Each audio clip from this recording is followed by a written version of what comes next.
The Fallout franchise is in a bit of a weird spot right now. It's beginning to seem likely that the next Fallout game isn't coming from Bethesda. Many fans are speculating that we could either see a Fallout 3 remaster, or even, thanks to some recent news, an Obsidian Fallout. So in this video, I really want to break down what is going on there, but even beyond that, we have to talk about what has been happening with the Fallout TV show, as some recent leaks contain massive implications for Season 2, although unfortunately, things are not off to the best start with the Fallout TV show. Season 2 filming began in November of 2024. They, of course, took a break for the holidays, and just this past week they were meant to return to filming, but then the LA fires broke out, and as such, filming of Season 2 has been postponed for right now. It doesn't seem like any of the Season 2 sets were directly impacted by the fires, and instead production was delayed due to air quality concerns. As of right now, it's not totally clear when filming will resume. And as an aside, if you're somebody impacted by the fires, stay safe, stay strong. A lot of my family lives in that exact area, and the updates I've been getting are just tough. But things with Season 2 of the Fallout TV show will be a bit different. Filming has been completely moved to California, which of course is very important as the Fallout TV show literally takes place in California. Lots of the Season 1 scenes were filmed in New York. The switch to California will make the production process even easier and likely get things out a bit faster, and they definitely want this out fast. There are numerous quotes out there from showrunners, producers, or even executives saying they want Season 2 out as fast as humanly possible, leading many to believe that a late 2025 release date was being targeted, but that definitely seems optimistic at this point. And to me, early 2026 seems like a much more realistic expectation for when the Fallout TV show will be coming back.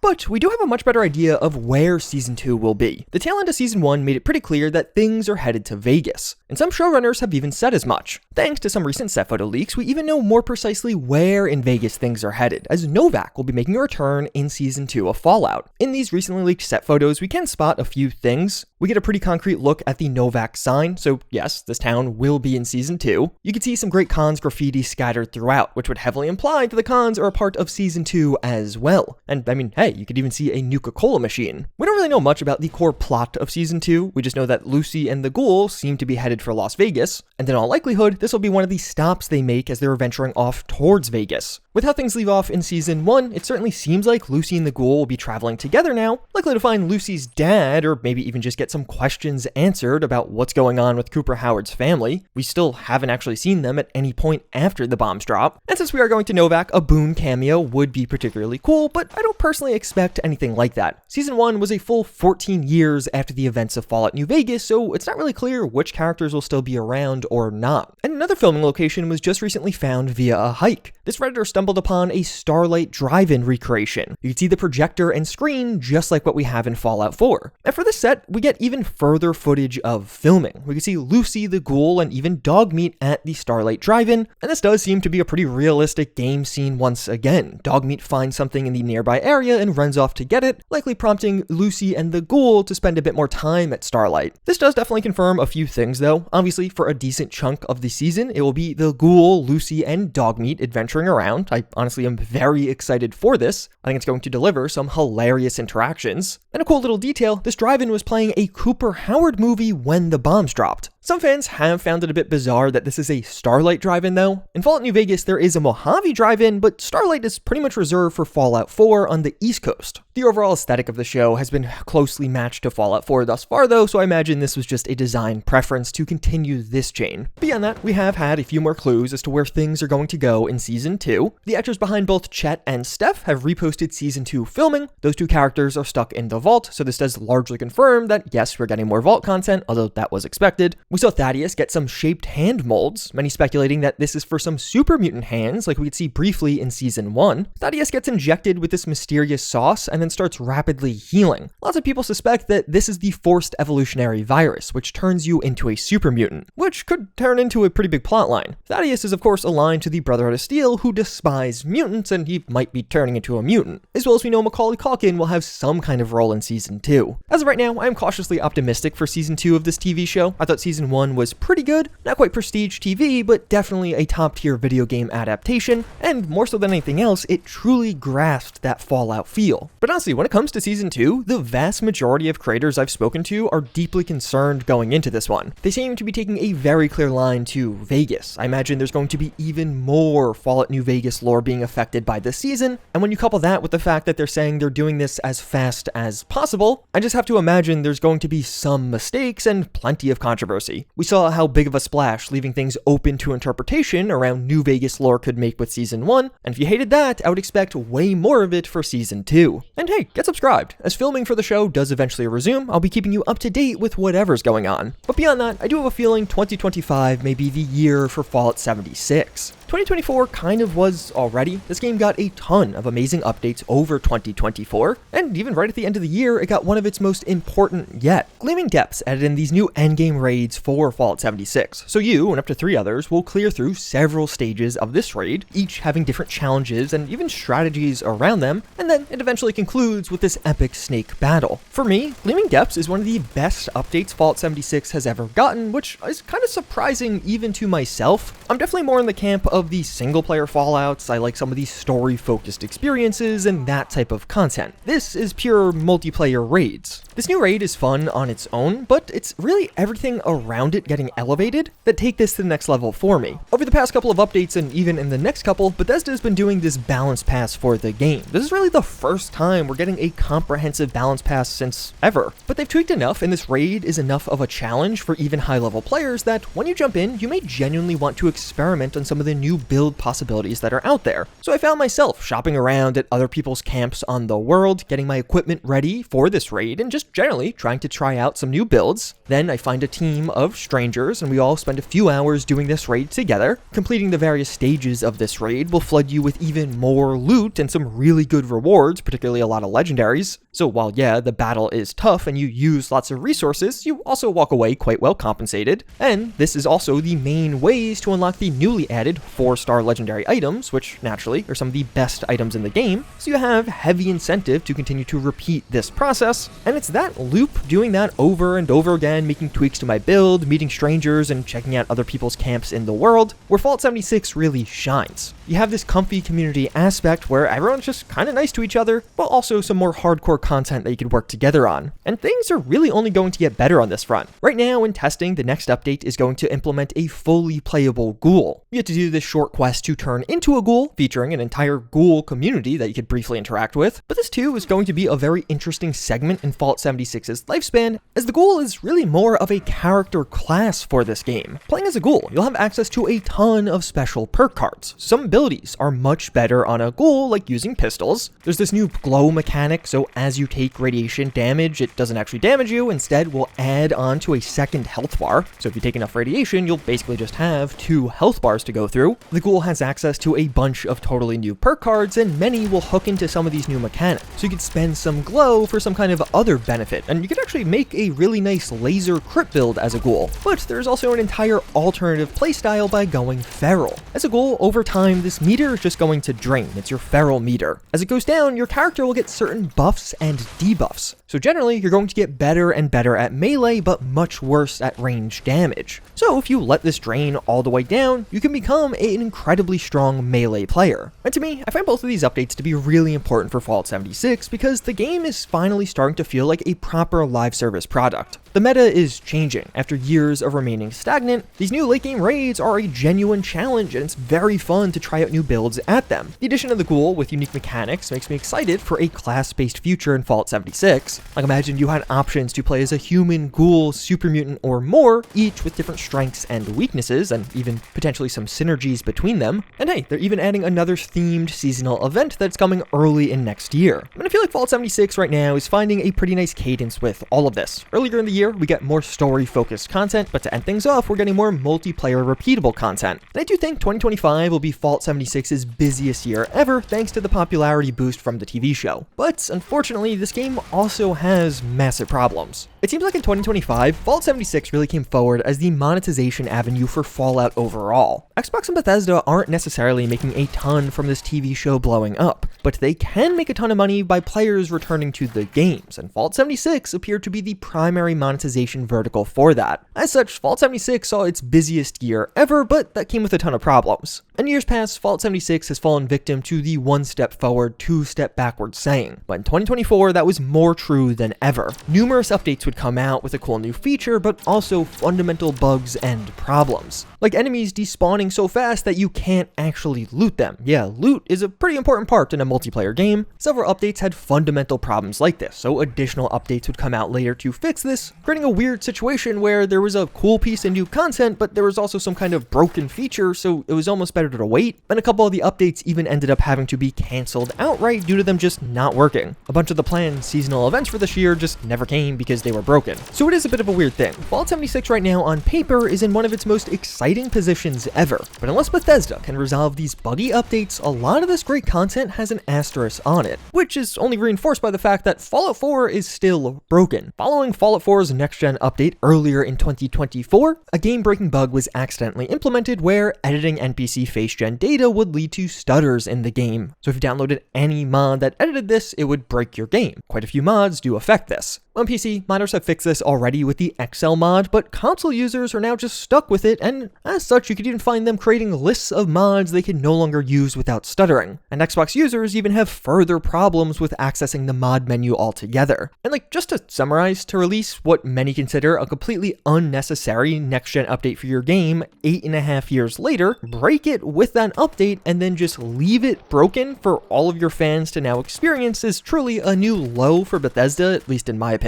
My view on this company has been permanently altered over what happened with the Fallout 4 next-gen patch. But modders are still releasing incredible pieces of content and even fixing the game. Like I mentioned, all of these major issues are resolved by mods on PC, and we are even getting some amazing pieces of new content lately. The Mind Games prologue only just came out. This is going to be a proper DLC-sized quest mod. Right now, it's just the introduction, the prologue of the mod, but from what I've played, this has the potential to really be something special. In this one, you're going to team up with Nick Valentine after taking down Skinny Malone to investigate a new crime that is closely tied to the criminal underworld of the Commonwealth. Nick Valentine is a main character of this one, and it's a true Fallout 4 story based on the city and some of the gangs and people here. And even though it's not done, it is amazing. I highly recommend giving this one a go. And even Fallout London just announced an upcoming DLC release for the game-sized mod. That's what's going on with Fallout right now. But when or even who is the next Fallout game coming from? Early last year, we heard from Jez Corden that following the extreme success of the Fallout TV show, Xbox wanted the next Fallout game out as soon as possible, even if that means Bethesda doesn't make this game because their schedule's too full. Jez Corden himself even speculated that Obsidian could get tapped for this project, but even at the time it seemed improbable. Xbox wants this game fast, Obsidian still had 2 AAA projects that weren't out yet, and that is where the recent fan speculation really comes from. One of the big surprises from the Game Awards 2024 was the reveal that The Outer Worlds 2 was dropping in 2025. This means that Obsidian is dropping both The Outer Worlds 2 and Avowed in the same calendar year. So you have the developers of what many consider the best Fallout game ever opening up. They've been incredibly outspoken about wanting to work on Fallout again, and Xbox wants a new Fallout game out as fast as possible. So to me, it's not really that much of a leap to guess that Obsidian is currently concepting a new Fallout game. Avowed was reportedly done last year and is really just in bug fixing mode right now, so perhaps that team is already partially moved on to something new, and maybe that team on The Outer Worlds 2 could join later this year. Although, to be clear with this one, there's no actual evidence that this is in fact happening, but it just seems like one of those situations where everyone wants this. Xbox wants a Fallout out faster, Obsidian wants to make a Fallout and is about to release 2 major games, and of course, fans have been begging for a new Obsidian Fallout for a decade and a half now. The one exception to that might be Bethesda Game Studios. They've remained adamant that they want to be the ones working on Fallout, but at this point, it's an Xbox decision. As of right now, we don't even know what this mysterious game getting revealed by Xbox later this month at the Developer Direct is. Xbox described how we'll visit a surprise location to see another studio's brand new game. So this definitely sounds like something different. The surprise location feels like a big clue for something. Lots of speculation originally was that this was an Oblivion remake, but several insiders have now come out saying that no, the Oblivion remake won't be at the Direct. But insider Jez Corden has also come out to say that this year's Developer Direct could be a lot bigger than Microsoft is currently letting on, further following this up to say that there may be more than 4 games at this event. Currently only 4 are listed, but in both 2023 and 2024, 5 games were shown. And Jez reports that if what he heard was true, he is very hyped for the Direct this year. So now I'm not saying Fallout will be there, but something will be. And either way, it seems like we're getting some very exciting announcements in the next couple of weeks. And actually, Jez Corden Corden even further has updated things to say the secret game is a legendary Japanese IP with a ton of history that will make fans very happy. So definitely not Fallout. To me, an Obsidian-based Fallout spinoff really seems like the most probable thing to be coming next for Fallout. It still is likely years away. I wouldn't expect it anytime soon, but I just have a feeling that this will happen, or whatever spin-off game Xbox is likely working on right now. But there are of course 2 other projects that are confirmed, or at least partially, for Fallout's future. We have this leaked Fallout 3 remake that popped up on the leaked Bethesda roadmap, and of course Fallout 5, which Bethesda has confirmed they have a one-pager on. Lots of people will tell you that we know nothing about these games, and 2025 won't be any help either, but I actually disagree. The next couple of years, and really 2025, is going to be one of the most important information yet. Rumors are swirling for this Oblivion remake. Tons of insiders have now reported hearing about it, and the expected release is sometime in 2025. I would bet we see this at the summer showcase. It's rumored to be using a dual engine system, but the release of this project will be incredibly telling for the Fallout 3 remaster that also popped up on the Bethesda roadmap. Oblivion's going to be Bethesda's first real go at remaking one of their older games, and I bet the Fallout 3 remaster will look pretty similar to whatever they get right with Oblivion. Plus, the plethora of interviews that come out around an Oblivion remake will be plastered with questions around this Fallout 3 version. But even on this leaked roadmap from 2020, it was years after the Oblivion remake before the Fallout 3 one was slated to release, so I wouldn't expect it anytime soon. And in a very similar vein, the handling of the Elder Scrolls 6 will be incredibly telling for Fallout 5. We don't really know this new Bethesda. Just a few years ago, we could predict teaser trailers down to the minute. Now, I have no idea if the Elder Scrolls 6 is a 2026 game or a 2030 game. Bethesda underwent a ton of change over the last 5 years, opening several studios, upgrading their engine, and even being bought out by Microsoft. We don't know what this company looks like now, or even how often they release their games. Are there 5-year gaps or 3-year gaps more realistic? Or is all of that way too optimistic? If the Elder Scrolls 6 drops in 2026, that'll be very telling. All of a sudden, a Fallout 5 before 2030 seems possible. And even when does Bethesda drop trailers now? Starfield had trailers years in advance. If the Elder Scrolls 6 really is a 2026 game, we could totally see a trailer in 2025. That's kind of par for the course for most of Xbox. And while Bethesda has typically liked to show things at the last minute, maybe that changed. This will be the year we start to find out. But that is what is going on with Fallout right now. I hope you guys enjoyed this one and get subscribed for more. But if you don't want to wait for more great Fallout content to experience, check out this video.